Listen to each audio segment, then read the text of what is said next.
Hey there, English Plus listeners. Welcome back to another fantastic episode of our podcast where we not only learn English but also delve into fascinating topics that you will love. I'm your host, Danny, and today we're going to take a trip down memory lane and explore the magical world of the internet. Oh yes, the internet, the one thing that has made binge-watching cat videos and shopping for avocado slicers at 2 a.m. not only possible, but socially acceptable. Now I know what you're thinking. A history lesson? Really? But trust me, this is going to be more exciting than you think. I mean, come on, we're talking about the birth and evolution of the digital universe that has become such an integral part of our lives. It's a story of innovation, competition, and a whole lot of nerdy fun. And the best part, you'll be learning cool English words and phrases along the way. So buckle up, my friends, because we're about to embark on a wild ride through the history of the internet. And don't worry, I'll be your solo pilot for this adventure, guiding you through the ins and outs of this amazing tale. It's just you, me, and the infinite digital cosmos. What could be more fun than that?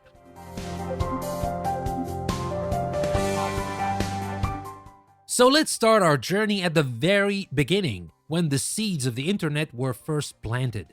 The early days of computer networking were like the digital Wild West. A time of exploration, experimentation, and of course, some pretty nerdy showdowns. Back in the 1960s, during the height of the Cold War, the US Department of Defense was looking for ways to create a communication system that could withstand a potential nuclear attack. Enter ARPANET, the granddaddy of the internet we know and love today. ARPANET, which stands for the Advanced Research Projects Agency Network, was the first successful computer networking project in the United States. The idea was to connect computers at research institutions across the country, creating a decentralized network that could keep the lines of communication open even if part of the network was damaged. Now here's a fun little story for you. The first message ever sent over ARPANET was supposed to be the word login, but the system crashed after just the first two letters low were sent. Talk about a rocky start. But hey, we all have to start somewhere, right? The development of ARPANET laid the groundwork for packet switching, a technology that allows data to be broken into smaller pieces, or packets, and sent across a network. This was a game changer because it made communication between computers much more efficient and reliable. Leonard Kleinrock, a key figure in the development of packet switching, once said, "The internet is like a giant jellyfish. You can't step on it. You can't go around it. You've got to get through it." And packet switching was the key to getting through that jellyfish. As ARPANET grew, other networks began to pop up around the world, and researchers started to think about how these networks could be connected. This idea, known as internetworking, eventually led to the creation of the Transmission Control Protocol, or TCP, and the Internet Protocol, or IP, which are the foundation of the internet as we know it today. These protocols, developed by Vint Cerf and Bob Kahn in the 1970s, allowed different computer networks to communicate with each other, making the dream of a global network a reality. So from the ashes of the Cold War, the internet was born, a testament to human ingenuity and the power of connection. And while ARPANET may be long gone, its legacy lives on in the billions of devices that are now connected to the internet, allowing us to share cat videos, avocado slicer reviews, and of course, amazing podcasts like this one. Stay tuned because we're just getting started. Up next, we'll dive into the birth of the World Wide Web and the man who made it all possible, Tim Berners-Lee. You won't want to miss it.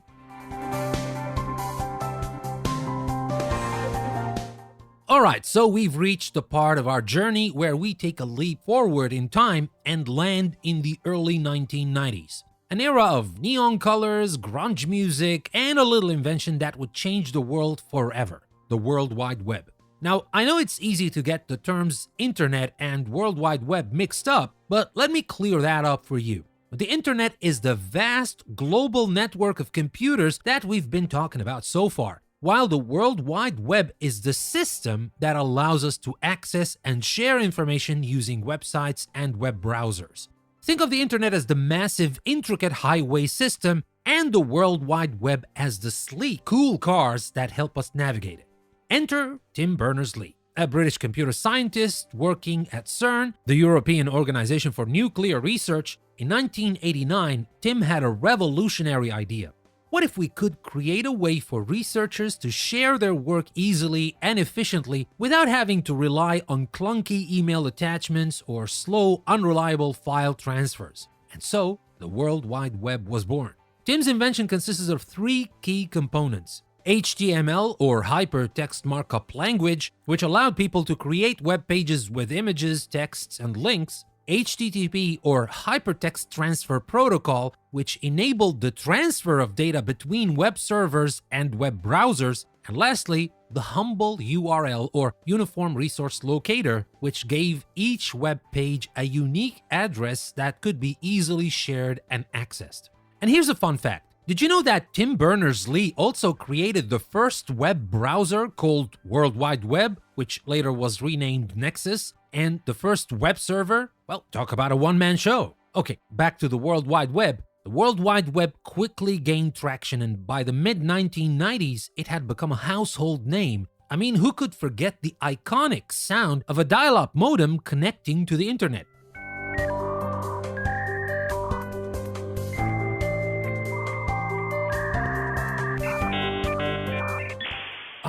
The sweet symphony of our digital youth. With the World Wide Web, the internet became more than just a network for researchers and academics. It opened up a whole new world of possibilities, connecting people across the globe and making information more accessible than ever before. As Tim Berners-Lee himself once said, the power of the web is in its universality. Access by everyone, regardless of disability, is an essential aspect. So next time you're scrolling through your favorite website or sharing a hilarious meme with a friend on the other side of the world, take a moment to appreciate the brilliance of Tim Berners-Lee and the incredible invention that has shaped the way we live, work, and communicate.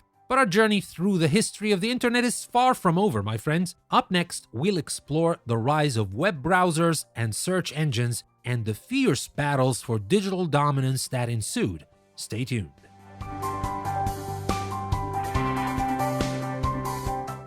As we continue our voyage through the history of the internet, we find ourselves in the midst of the browser wars, a time of fierce competition, rapid innovation, and a whole lot of corporate drama. So grab your popcorn, folks, because we're about to witness the rise of web browsers and search engines and the epic battles that shape the digital landscape we know today. Picture this. It's the early 90s, and the World Wide Web is starting to gain traction. People are realizing that they need a way to navigate this ever-expanding universe of information, and that's where web browsers come in. These handy-dandy tools allow us to view, access, and interact with a vast array of web pages available on the internet. The first commercially successful web browser was none other than Netscape Navigator, which hit the scene in 1994. Netscape quickly became the go-to browser for many early internet users thanks to its user-friendly interface and innovative features like support for JavaScript and plugins. At its peak, Netscape commanded a whopping 90% of the browser market share. Talk about a digital titan. But as they say, with great power comes great responsibility and great competition. In 1995, Microsoft entered the fray with its own web browser, Internet Explorer, and thus the first browser war began. Microsoft pulled out all the stops to dethrone Netscape, bundling Internet Explorer with its wildly popular Windows operating system and constantly updating its browser with new features and improvements. The result? By the early 2000s, Internet Explorer had overtaken Netscape as the most widely used web browser. But wait, there's more. As the browser wars raged on, another contender stepped into the ring: Google. In 2008, the search engine giant launched Google Chrome, which quickly became a fan favorite thanks to its speed, stability, and minimalist design. Fast forward to today, and Chrome is now the reigning champ, dominating the browser market share. So it's safe to say that the browser wars are far from over, with new challengers like Mozilla Firefox and Apple Safari constantly duking it out for a piece of the pie. Let's talk search engines. In the early days of the World Wide Web, finding information was like searching for a needle in a haystack. Enter search engines, the digital librarians that help us navigate the vast sea of information on the internet. The first search engine to make a splash was Yahoo, which launched in 1994 as a directory of websites organized by topic. But it was a little startup called Google, founded in 1998 by Larry Page and Sergey Brin, that would ultimately change the game. With its innovative search algorithm and clean, simple interface, Google quickly became the go-to search engine for millions of users around the world. And the rest, as they say, is history. Today, Google is synonymous with search, handling billions of queries every day and spawning countless memes about its omnipotence. So whether you're a loyal Chrome user, a die-hard Firefox fan, or an avid Google searcher, you can thank the browser wars and the rise of search engines for shaping the way we access and explore the digital world. But our journey is not over yet, folks. Stay tuned as we delve into the dot-com boom and bust and the wild roller coaster ride of the internet economy. You won't want to miss it.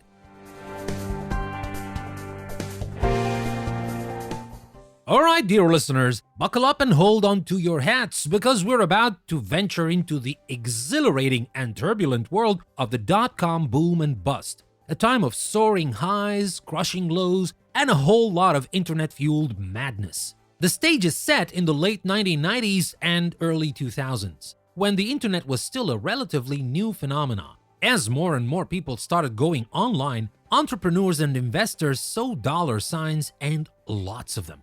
The result? A frenzy of internet-based startups, or dot-coms, eager to cash in on the digital gold rush. These dot-coms promised to revolutionize everything, from shopping and entertainment to communication and education. And for a while, it seemed like they could do no wrong. Investors were throwing money at these startups, hoping to strike it rich as their stock prices skyrocketed. Companies like Pets.com, Webvan, and Cosmo.com became household names, even though many of them had little to no profits. It was a wild, wild time, my friends. But as with all bubbles, the dot-com bubble eventually burst. In the early 2000s, the market came crashing down, and many of these once high-flying startups went belly up, leaving investors with empty pockets and dashed dreams. So what caused this dramatic rise and fall? Well, there are a few factors at play. For one, many of these dot-coms were built on shaky business models that prioritized growth and market share over profits. They spent millions of dollars on advertising and expansion, hoping to become the next best thing. But when the profits failed to materialize, they found themselves in a whole heap of trouble.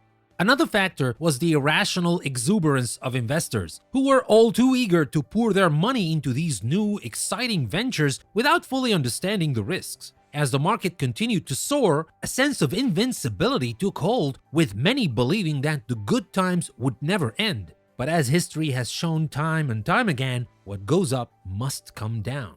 So, what can we learn from the dot-com boom and bust? Well, for one, it's a reminder of the importance of sustainable, long-term growth and the dangers of getting swept up in the hype. It's also a testament to the resilience of the internet and the digital economy, which has continued to grow and evolve despite these setbacks. And while many dot-coms may have faded into obscurity, some, like Amazon, Google, and eBay, have emerged stronger than before, proving that with the right strategy and a bit of luck, it is possible to ride out the storm and come out on top. But our exploration of the history of the internet doesn't end here, folks. Up next, we'll dive into the fascinating world of social media and its impact on society and culture. Trust me, you won't want to miss this one.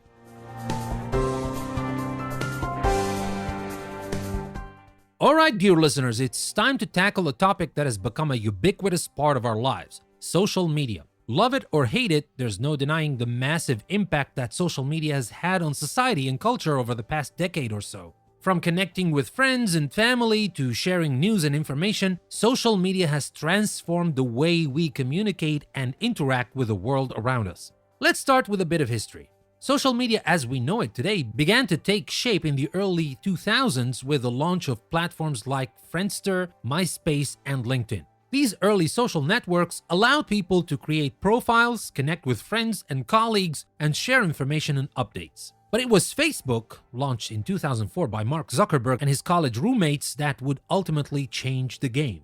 Facebook quickly became the go-to social network with its user-friendly interface, vast user base, and addictive features like the news feed and the like button. Since then, social media has exploded in popularity, with platforms like Twitter, Instagram, Snapchat, and TikTok dominating the digital landscape.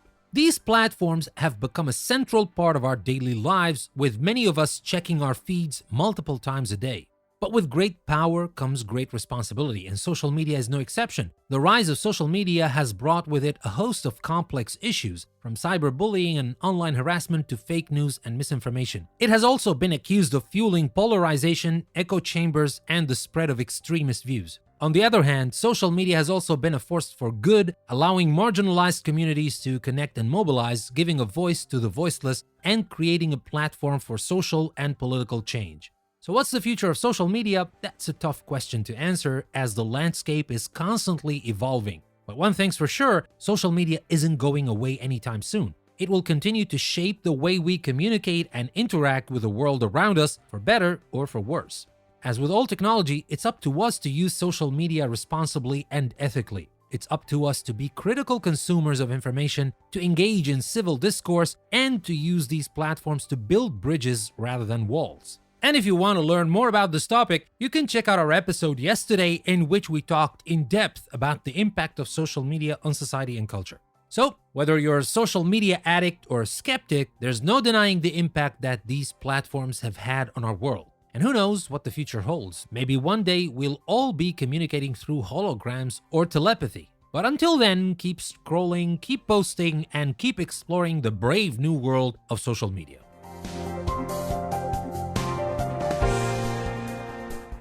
As we near the end of our journey through the history of the internet, we come to a topic that has captured the imagination of scientists, futurists, and sci-fi fans alike: artificial intelligence, or AI for short. From self-driving cars and voice assistants to deep learning and natural language processing, AI has the potential to revolutionize everything from the way we live and work to the very nature of humanity itself.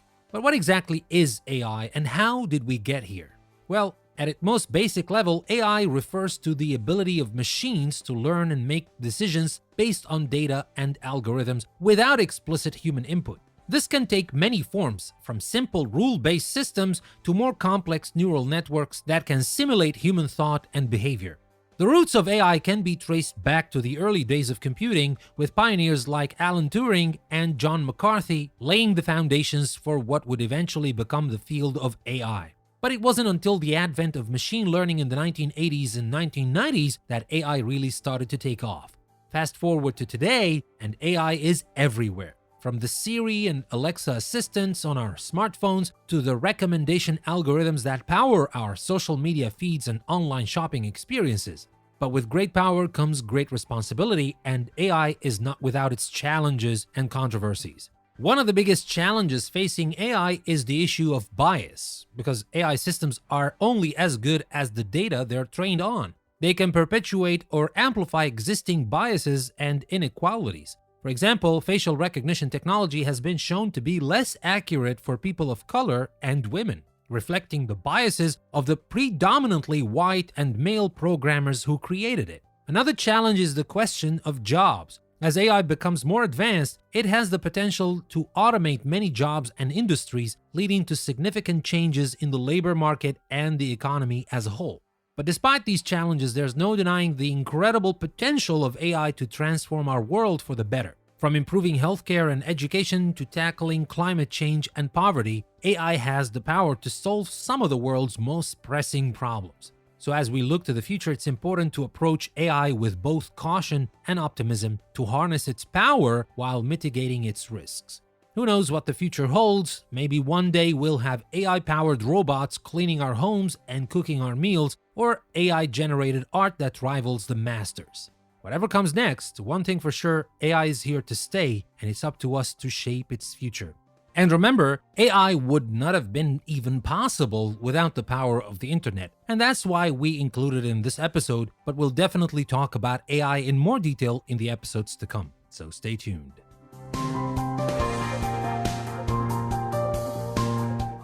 And now, dear listeners, we come to the end of our journey through the history of the internet. But before we sign off, there's one more topic we simply can't ignore: the Internet of Things, or IoT for short. From smart homes and wearables to industrial sensors and self-driving cars, IoT is the next frontier in the digital revolution, promising to connect everything and everyone in a seamless web of data and communication. So what exactly is IoT? At its most basic level, IoT refers to the ability of everyday objects, from light bulbs to refrigerators to cars, to connect to the internet and exchange data with each other and with us. This can enable a whole host of new applications and services, from energy-efficient homes to personalized healthcare to smarter cities. The origins of IoT can be traced back to the early 2000s, with researchers first began exploring the idea of embedding sensors and connectivity into everyday objects. But it wasn't until the widespread adoption of smartphones and cloud computing in the 2010s that IoT really started to take off. Today, IoT is a rapidly growing market with billions of devices and sensors connected to the internet and generating massive amounts of data. But with this growth comes new challenges and opportunities, from privacy and security concerns to new business models and revenue streams. On the one hand, IoT has the potential to revolutionize our lives in countless ways, from reducing energy consumption and improving healthcare outcomes to enhancing transportation and logistics. But on the other hand, it also raises questions about who controls the data generated by these devices and how that data is used and protected. As with any new technology, it's up to us to navigate these challenges and harness the potential of IoT for the greater good. This means designing systems that are secure, transparent, and ethical, and ensuring that the benefits of IoT are shared fairly and equitably. So, as we bid farewell to our journey through the history of the internet, let's remember that the digital revolution is far from over, and that the future is limited only by our imagination and our willingness to embrace change. Who knows what amazing new technologies and innovations are just around the corner? Only time will tell.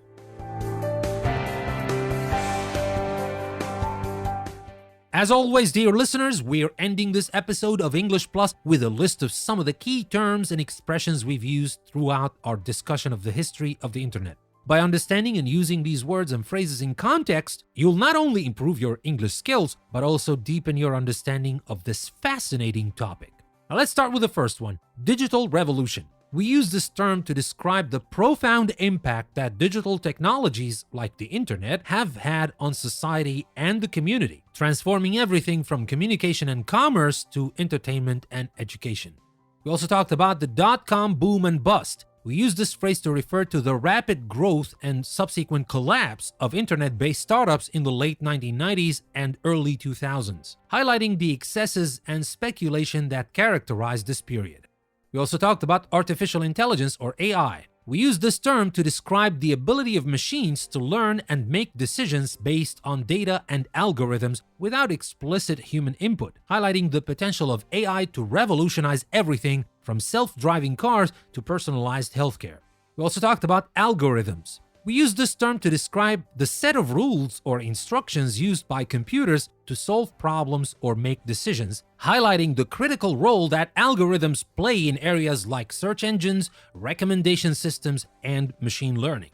We use the word bias. We use this term to refer to the tendency of AI systems to perpetuate and amplify existing biases and inequalities, emphasizing the need for greater awareness and accountability in the design and development of AI technology. We also talked about machine learning. We use this term to describe the type of AI that allows machines to learn and improve their performance over time based on data and algorithms, highlighting its applications in areas like natural language processing, image recognition, and predictive analytics. We also talked about neural networks. We use this term to describe a type of machine learning model that simulates the structure and function of the human brain, emphasizing its potential for enabling machines to perform complex tasks like pattern recognition and decision making. We talked about data mining. We use this term to describe the process of extracting patterns and insights from large data sets, highlighting its applications in areas like marketing, finance, and scientific research. We talked about Internet of Things, or IoT. We use this term to describe the network of connected devices, sensors, and objects that can exchange data and communicate with each other and with humans, emphasizing its potential for enabling a whole host of new applications and services, from smart homes to personalized healthcare to smarter cities. We talked about cloud computing. We use this term to describe the model of computing where data and applications are stored and accessed over the internet rather than on local servers or devices, highlighting its potential for enabling greater scalability, flexibility, and cost savings. We talked about smart homes. We use this term to describe homes equipped with IoT devices and technology that can be controlled and automated for greater convenience, efficiency, and energy savings, emphasizing the potential for this technology to transform the way we live and work. We talked about wearables. We use this term to describe devices like smartwatches and fitness trackers that can be worn on the body and connected to the internet to track activity, health, and other data, highlighting their potential for enabling personalized healthcare and wellness. We talked about self-driving cars. We use this term to describe cars equipped with AI and other technology that can navigate and drive themselves, potentially leading to greater safety, efficiency, and mobility, highlighting the potential for this technology to transform the way we commute and travel. We talked about personalized healthcare. We use this term to describe healthcare that is tailored to the individual needs and preferences of patients, often enabled by IoT devices and data analytics, highlighting the potential for this technology to improve patient outcomes and reduce healthcare costs. And finally, we talked about cybersecurity. We use this term to describe the practice of protecting computer systems and networks from unauthorized access, theft, and damage, often through the use of encryption, firewalls, and other security measures, highlighting the critical importance of cybersecurity in the digital age. So there you have it, 15 key terms and expressions to help you deepen your understanding of the history of the internet and its many implications for society and culture. Keep these in mind as you continue to explore this fascinating topic, and remember, learning English is always more meaningful and enjoyable when done in context.